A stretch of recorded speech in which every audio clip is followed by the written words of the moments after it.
اعوذ باللہ من الشیطان الرجیم بسم اللہ الرحمن الرحیم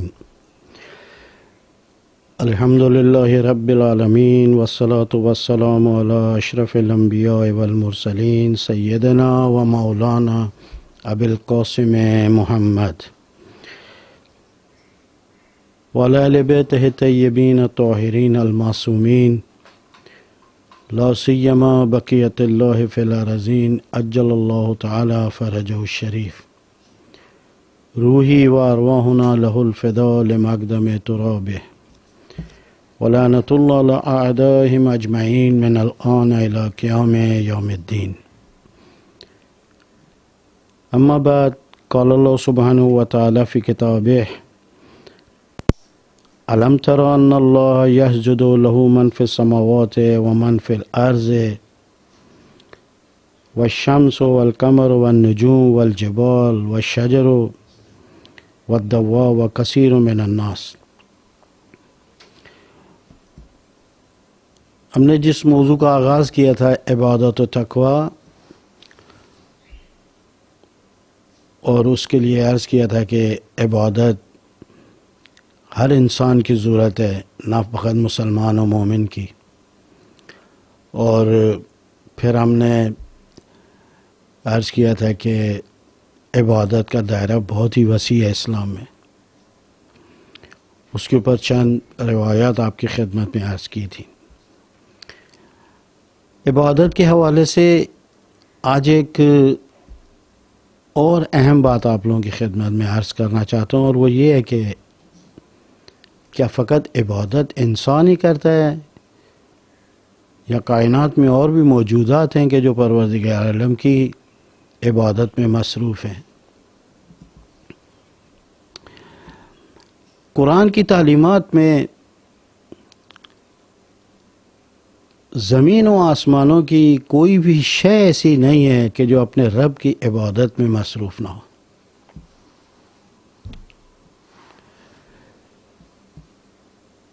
سورہ حج 18ویں آیت پروردگار عالم ارشاد فرماتا ہے، کیا تم نہیں دیکھتے کہ عبادت کر رہے ہیں اس خدا کی، اس اللہ کی، وہ چیز کے جو سماوات میں ہے.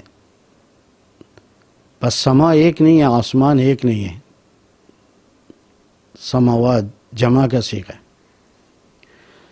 وَمَنْ فِي الْأَرْضِ، قرآن مجید میں جہاں پر بھی سماوات و ارض کا تذکرہ ہوا ہے، اگر آپ لوگ اس کو دقت سے ملاحظہ کریں تو جہاں آسمان کی بات ہوئی ہے وہاں پہ جمع استعمال ہوا ہے، لہو من فی السماوات، سماوات کا لفظ ہے. لیکن جب زمین کی بات ہوتی ہے تو زمین کو مفرد بیان کیا. خوب یہ تفسیری بحثیں ہیں، ہم ان کی طرف ابھی نہیں جانا چاہتے کہ آسمان کو جمع کیوں استعمال کیا جاتا ہے، اور قرآن مجید میں جہاں پر بھی زمین کی بات آتی ہے تو اس کو مفرد استعمال کیا جاتا ہے. پھر زمین و آسمان کے بعد پروردگار عالم فرماتا ہے، کیا تم نہیں دیکھتے کہ سجدہ کریں اس کے لیے ہر وہ چیز، پہلے کلی طور پہ بیان کی ہے، جو کچھ بھی اس کائنات کے اندر ہے، اس جہان کے اندر ہے، پروردگار عالم کے عبادت اور سجدے میں مصروف. اس کے بعد فرمایا ہے یہ سورج اللہ کو سجدہ کر رہا ہے، یہ چاند اللہ کو سجدہ کر رہا ہے، والنجوم یہ اللہ کو سجدہ کر رہے ہیں، والجبال یہ جو ہم لوگ پہاڑ دیکھ رہے ہیں، اتنے اونچے اونچے پہاڑ، یہ خود پروردگار عالم کے بارگاہ میں سجدہ ریز ہیں. والشجر یہ درخت، یہ اس کی شاخیں، یہ اس کے پتے، یہ سب عبادت خدا اور خدا کو سجدوں میں مصروف ہیں. والدواب جو بھی چوپایا ہے، یہاں پر دواب اگر لیں ہم کلی مانا تو یعنی جو بھی حیوان ہے، چاہے وہ چرند ہو یا پرند ہو، پروردگار عالم کے سجدوں میں مصروف ہے.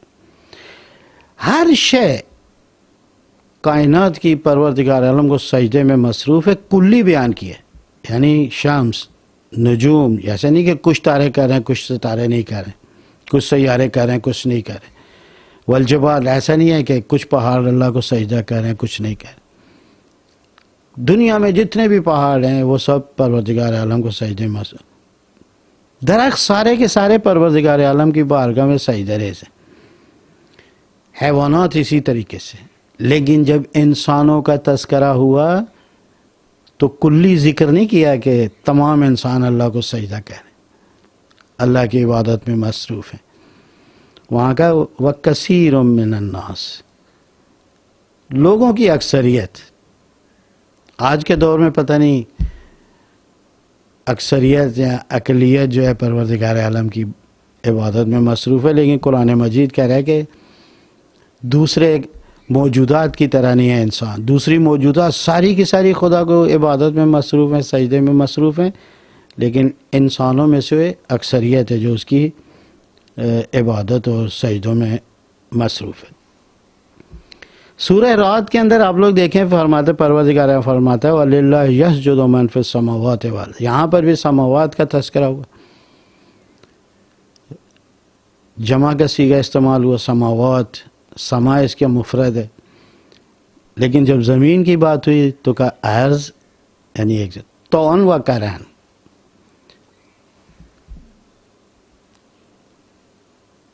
یعنی بغیر کسی کراہت کے، یعنی محبت سے پروردگار عالم کی عبادت میں مصروف ہے. یہاں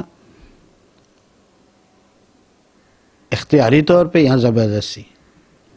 وَظِلَالُهُمْ، پروردگار کے عالم کو سجدہ کر رہے ہیں. یہ سائے جو ہمارے ہیں، یہ ہمارے ساتھ جو ہمارا سایہ چل رہا ہے، یا درختوں کے سائے ہیں یا عمارتوں کے، کسی بھی چیز کا سایہ، وہ پروردگار عالم کے سجدوں میں مصروف ہیں.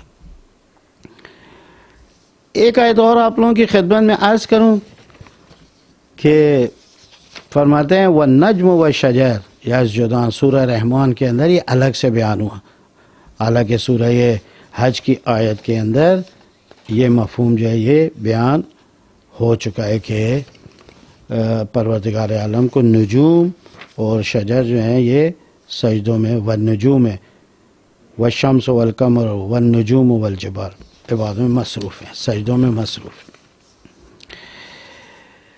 یہ تمام چیزیں میں آپ کو ایک جملہ کہنے کے لیے مقدمہ بنا رہا ہوں.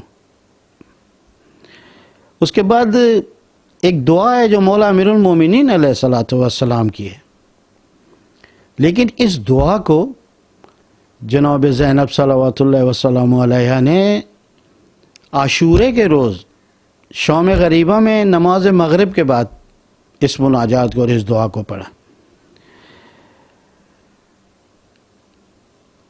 انت الذی سجد لک سواد اللیل، پروردگارا تو وہ ہے کہ جس کو سجدہ کر رہی ہیں رات کی تاریکی ہیں.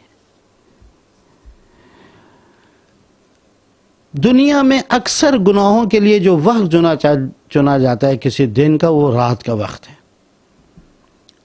آپ دیکھیں چوریاں رات کو زیادہ ہوتی ہیں، ڈاکے رات کو زیادہ ہوتی ہیں. یہ جو محفلوں کے اندر فساد اور گناہ کی محفلیں ہیں یہ زیادہ تر راتوں کو منعقد ہوتی ہیں. لیکن مولا امیر المومنین فرماتے ہیں خداوندہ ہم لوگ جس تاریکی کو گناہ کے لیے استعمال کرتے ہیں، مولا امیر المومنین فرماتے ہیں وہ تاریکی تجھے سجدوں میں مصروف ہے. والنور النہار، انسان دن کے وقت کاروبار کرتا ہے، ملاوٹیں کرتا ہے، اسی روشنی کے اندر رشوتیں لیتا ہے، جھوٹ بولتا ہے، کم تولتا ہے، اتنے گناہ کرتا ہے. اس روشنی کے اندر، یہ وہ روشنی کے جس کو پروردگار عالم نے ہمیں اپنی معاش کو فراہم کرنے کے لیے دیا، کام کرنے کے لیے دیا، رات کو آرام کو لیے قرار دیا، دن کو کام کے لیے قرار دیا. مولا امیر المومنین فرماتے ہیں کہ پروردگارہ تو وہ ہے کہ جس کو دن کی روشنی سجدوں میں مصروف ہے. اس کے بعد فرماتے ہیں مولا کہ وضوء القمر، چاند کی چاندنی پروردگارہ تجھے سجدوں میں مصروف ہے. ایک زمانہ وہ تھا کہ جب بجلی نہیں تھی، گاؤں دیہاتوں کے اندر محافل کا انعقاد،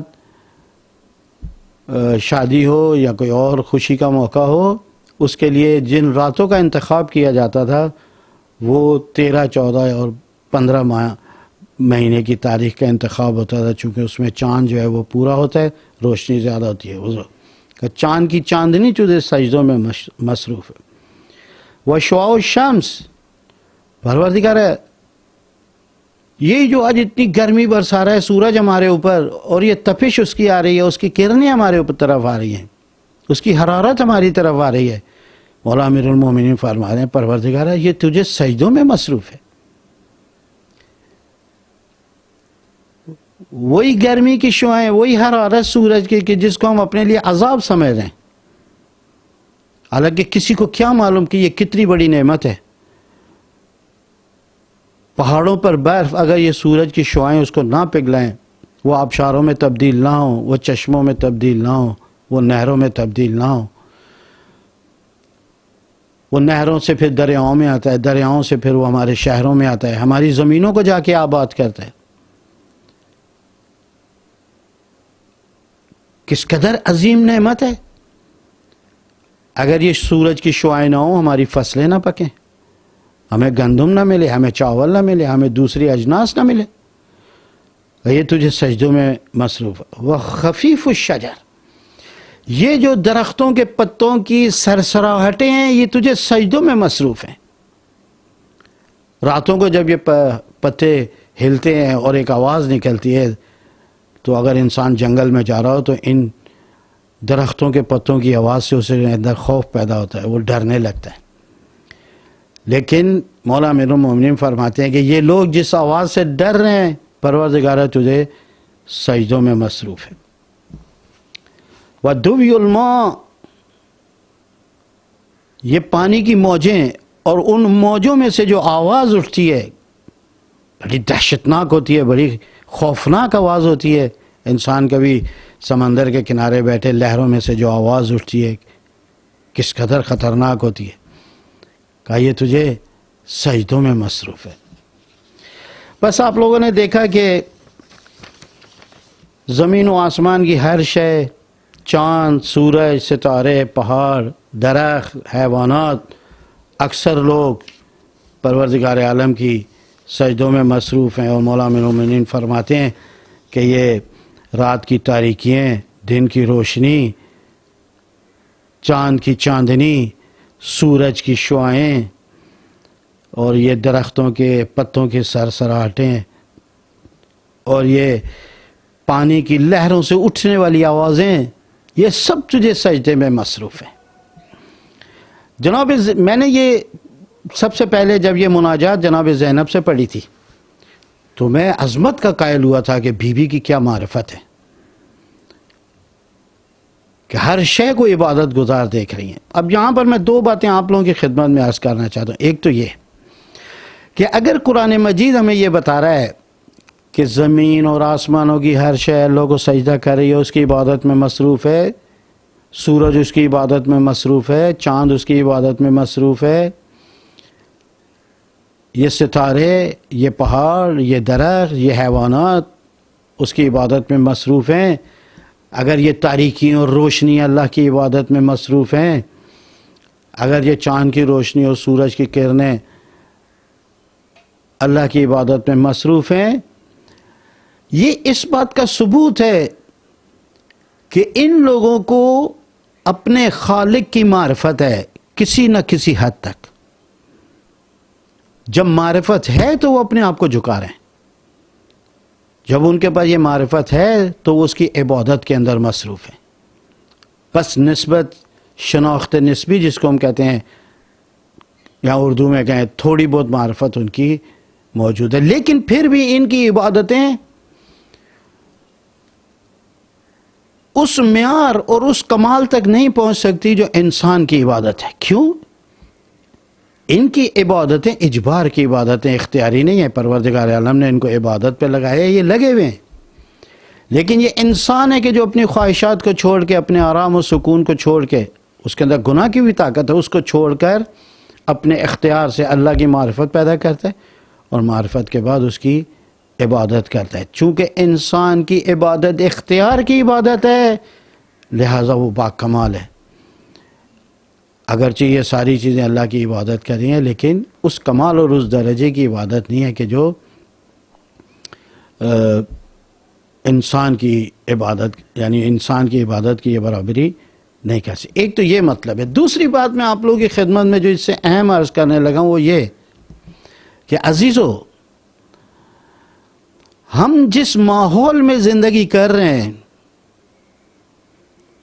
ہم لوگ جس ماحول میں زندگی کر رہے ہیں، ہم جس محیط میں زندگی کر رہے ہیں، ہم جس فضا میں زندگی کر رہے ہیں، وہ اطاعت کی فضا ہے، وہ عبادت کی فضا ہے، وہ معنویت کی فضا ہے، وہ روحانیت کی فضا ہے. انسان اپنے اطراف کے اندر دیکھے کہ ہر شے عبادت میں مصروف ہے. یعنی جس زمین کے اوپر انسان کھڑا ہو کر گناہ کر رہا ہے وہ زمین اللہ کی عبادت میں مصروف ہے. وہ چھت کے جس کے نیچے انسان کھڑا ہے یعنی آسمان، وہ انسان وہ اللہ کی عبادت میں مصروف ہے.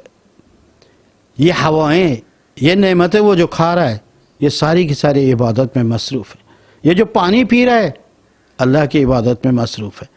یعنی انسان اپنے اطراف میں جو چیز بھی دیکھے عبادت میں مصروف ہے. یعنی اس کا ماحول جو ہے وہ اطاعت کا ماحول ہے، سجدوں کا ماحول ہے. لہذا اگر اس ماحول کے اندر انسان اس ماحول کا ساتھ نہیں دے گا اور اس ماحول کے ساتھ قدم نہیں اٹھائے گا، نہیں چلے گا، یہ ماحول اس کو فنا کر دے گا، اس کو تباہ کر دے گا.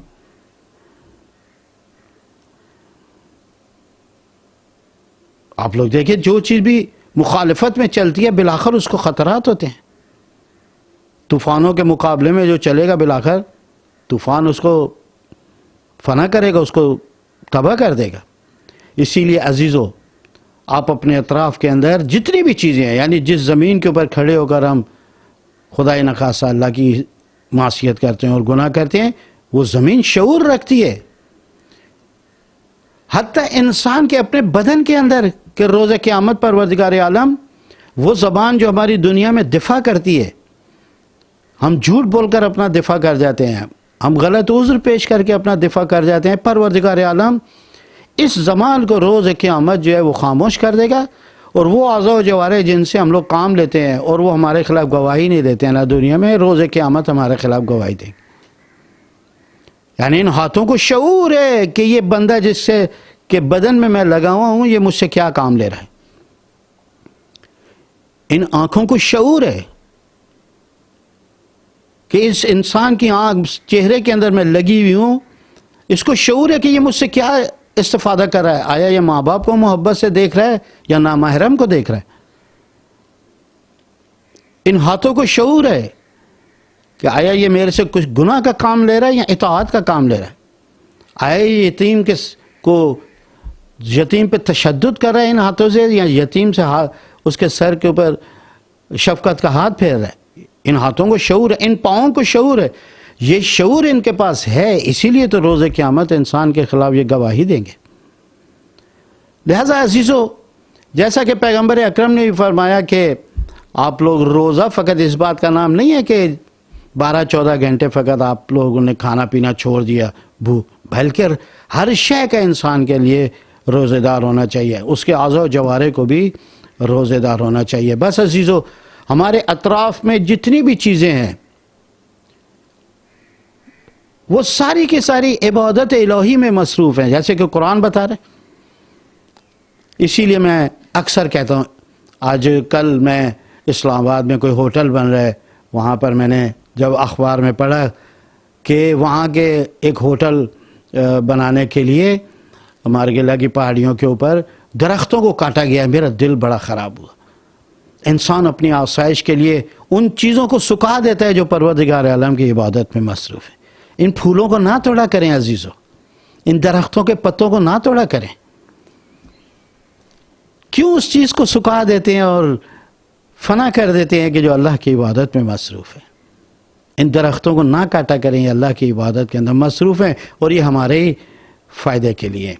بس میں یہاں پر اس بات کو ختم کریں کہ محیط ہمارے اطراف میں ماحول عبادت کا ماحول ہے، اطاعت کا ماحول ہے، فرما برداری کا ماحول ہے، اس کے اندر انسان مخالفت نہ کرے، اس کے اندر گناہ نہ کرے. اگر وہ گناہ کرے گا تو یہ ماحول اس کو فنا و نابود کر دے گا. بس یہاں تک ہم لوگ آ گئے. میرا خیال عبادت کے موضوع کے اوپر یہاں تک کافی تھا کہ آپ لوگوں کی خدمت میں عرض کروں. یہ مناجات جو ہے جناب زینب نے پڑھی تھی. یہاں پر باپ اور ماں کی دونوں کی تربیت کا مظاہرہ کیا جناب زینب نے. اول وقت نماز پڑھنا یہ ماں کی تربیت کا نتیجہ تھا. اپنی ماں کو دیکھا تھا، کبھی ماں نے اول وقت سے نماز کو قضا نہیں کیا ہے. بچے کو نمازی بنانا اور اول وقت نمازی بنانا یہ ماں باپ کی تربیت ہوتی ہے، یہ ماں باپ کی تعلیمات ہوتی ہیں. یہ بیٹیاں دوسرے کے گھر میں سفیر ہیں آپ کی. جب یہ دوسرے کے گھر میں جائیں گی تو وہ اس کی ایک ایک نقل و حرکات کو تجزیہ کریں گے. اگر اس کو عبادات میں دیکھا، اول وقت نماز پڑھتے ہوئے دیکھا، ان کا باپ بھی اسی طرح ہوگا، اس کی ماں بھی اس طرح. انسان کی سفیر ہوتی ہے. اول وقت میں نماز کو پڑھا، ماں کی تربیت کا مظاہرہ کیا. ان مناجات کو پڑھا، باپ کی تربیت کا. جب میں اس کی تحقیق میں گیا، یہ مناجات جناب زینب نے اس وقت یاد کی تھی جب مولا امیر المومنین کوفے میں تھے، اور کوفے کے اندر دارالخلافہ تھا مولا کا. جب رات کو عبادات کرتے تھے، ساری عبادت مسجد میں جا کے مولا نہیں انجام دیتے تھے. اپنے گھر کو بھی عبادت سے، اپنے گھر کے بچوں کو بھی اپنی عبادت سے محروم نہیں رکھتے تھے مولا. اور یہ بالکل غلط بات ہے. میں تمام مومنین سے عرض کروں گا کہ تمام عبادتیں گھر سے باہر انجام نہ دیں. مثلا اگر واجبات کو گھر کے باہر انجام دیتے ہیں، مستحبات کو گھر کے اندر انجام دیں، تو آپ کے بچے مانوس ہوں، آپ کے گھر والے مانوس ہوں. عبادات سے آشنائی کو سیکھیں. جیسے کہ یہ مناجات مولا امیر المومنین راتوں کو سجدے میں جا کے یہ مناجات پڑھتے. انت الذی سجد لک سواد اللہ، یہ یہاں سے شروع ہوتی ہے. یا عماد من لا عماد لہ، یا ذخر من لا ذخر لہ، یا سند من لا سند لہ، یا حرز من لا حرز لہ. اور اس کے بعد مولا آ کر یہاں پر گئے. تو جب مولا امیر المومنین سجدے میں جا کر یہ مناجات کو پڑھتے تھے، اس وقت بی بی کان لگا کے سنتی تھی میرا بابا کیا پڑھتا ہے. اس کٹھن اور مشکل ترین وقت کے اندر کہ جب عزیز و اقارب اور اصحاب حسین کے لاشوں کے درمیان بیٹھ کر اس مناجات کو پڑھا. یہ خود ایک بہت بڑا درس ہے جناب زینب کا کہ جتنی بھی مصیبت عظیم آ جائے، انسان ذکر الہی سے غافل نہ ہو، عبادت الہی سے غافل نہ ہو. بس عزیزو، کافی باتیں اس کے اوپر کر لی. بس پروردگار عالم کہتا ہے عبادت کرو. جب عبادت ہوگی لعلکم تتقون، امید ہے کہ تم متقی و پرہیزگار ہو جائے گے. چند اب جو ہمارے جلسے ہیں، جو ہماری گفتگو ہیں، وہ تقوی کے اوپر ہوں گی. عبادت کے نتیجے میں تقوی پیدا ہو جائے. یعنی ترتیب یہ ہے، ایسا نہیں ہے کہ انسان پہلے تقوی حاصل کرے. نہیں، عبادت جب ہوگی، عبادت کے ذریعے تقوی پیدا ہوگا. آج شب قدر بھی ہے بعض روایات کے مطابق، اور آج جو 26ویں ماہ رمضان کی دعا ہے، اس کے اندر بھی لیلۃ القدر کا ذکر ہوا ہے کہ آج کی رات جو ہے وہ لیلۃ القدر میں. ہمارے بہت سارے علماء نے بھی کہا ہے کہ 27ویں کی شب جو ہے وہ بھی شب نزول قرآن ہو. میں فقط آپ لوگوں کو ایک روایت عرض کرنا چاہتا ہوں معصوم کی، اور وہ یہ ہے، کہا کہ دیکھو اپنے گھروں میں قرآن کو بلند آواز سے پڑھو. جہاں تک قرآن کی آواز جائے گی، شر اس کے گھر کے قریب نہیں آئے گا. شیطان اس کے گھر کو جو ہے وہ متاثر نہیں کر سکے گا.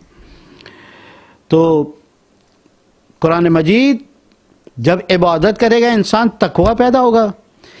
قرآن کو اس تقوی کی ضرورت ہے. ذالک الکتاب لا ریب فی ھدی للمتقین. قرآن مجید جو ہے وہ ہر ایک کو ہدایت نہیں کرتا ہے عزیزو.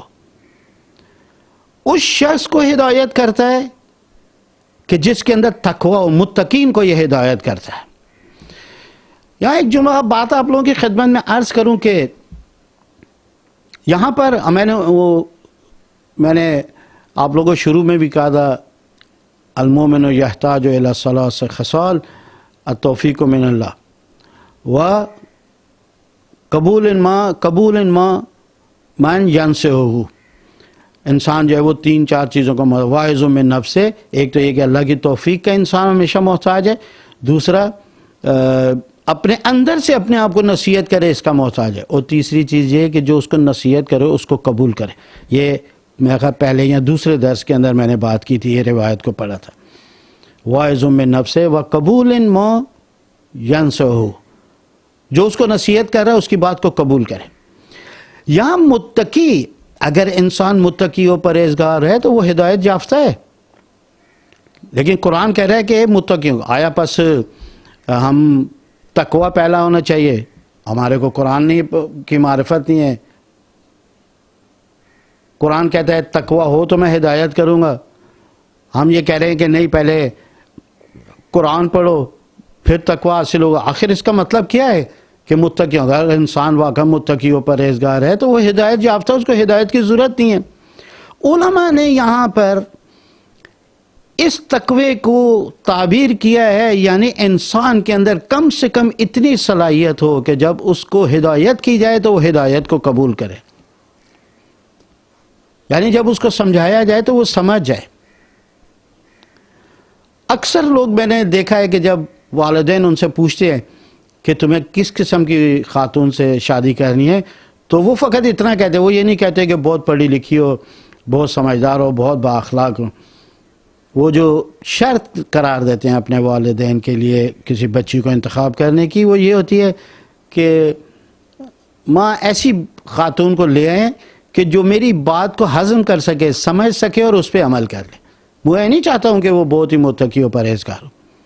قرآن مجید جس تقوی کا تقاضا کر رہے ہیں انسان سے, وہ فقط اتنا ہے کہ جب میں تمہیں کچھ کہوں تو تم مان لو, تم اس کو ہضم کر لو. تقوی کا یہی معیار ہے.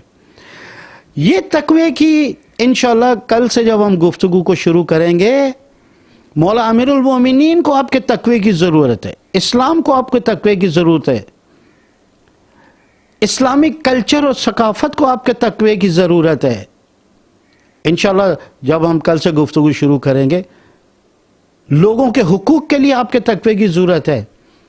یہ جن شہروں کے اندر ہم لوگ رہ رہے ہیں ان کے لیے ہمارے تقوی کی ضرورت ہے. ان درختوں کو ہماری تقوی کی ضرورت ہے, ان حیوانوں کو ہمارے تقوی کی ضرورت ہے.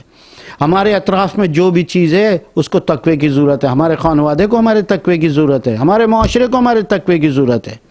میرے بیوی بچوں کو میرے تقوی کی ضرورت ہے. اور اس قدر ضرورت ہے کہ مولا امیر المومنین نے بھی انشاءاللہ اس پورے خط کے اندر سے یہ پورا اقتباس پڑھیں گے کہ آپ لوگوں کا کہ میری مدد کرو, اعینونی بورع و اجتہاد و عفت و صداقت. علی کے جس سے تم لوگ مدد مانگتے ہو, علی بھی تم سے مدد مانگ رہے ہیں. لیکن علی کی مدد یہ نہیں ہے کہ علی کو پیسے کی ضرورت ہے, علی کو مال کی ضرورت ہے, علی کو گھر کی ضرورت ہے, تم سے مدد مانگ رہے. اگر علی تم سے مدد مانگ رہا ہے تو عفت کے ذریعے مدد مانگ رہا ہے, تقوی کے ذریعے مدد مانگ رہا ہے, پاک دامنی کے ذریعے, جہاد کے ذریعے مدد مانگ, خوش روئی کے ذریعے مدد مانگ. انشاءاللہ ان جملات کی تفسیر جو ہے وہ کل سے کریں گے. آج شب قدر ہے, مومنین کو دعائے خیر میں نہ بھولیے گا, خصوصاً اپنے مرحوم والدین, اپنے مرحوم لواحقین مومنین, اور خاص طور پر وہ بیمار کے جو آج کی شب مصلے پر ہوتے تھے لیکن آج ان کو یہ توفیق نہیں ہے, وہ ہسپتالوں میں بیمار ہیں, آپ کی دعاؤں کے محتاج ہیں. مسلمان اس وقت دنیا کے اندر پریشان حال ہے, یمن میں, لبنان میں, فلسطین میں, افغانستان میں, ہر جگہ پر جہاں پر بھی مسلمان آپ کی دعاؤں کے محتاج ہیں. سب کے لیے دعا کریں, اور آج کے روز, آج کی شب کو دعا کریں پروردگار عالم ہماری زندگی کو اپنی اطاعت اور اپنی بندگی میں صرف کرنے کی توفیق عطا فرمائیں. آپ سب کی دعاؤں کی قبولیت کا پروردگار عالم کی بارگاہ میں دعا کرتا ہوں. اللہم صلی علی محمد و آل محمد.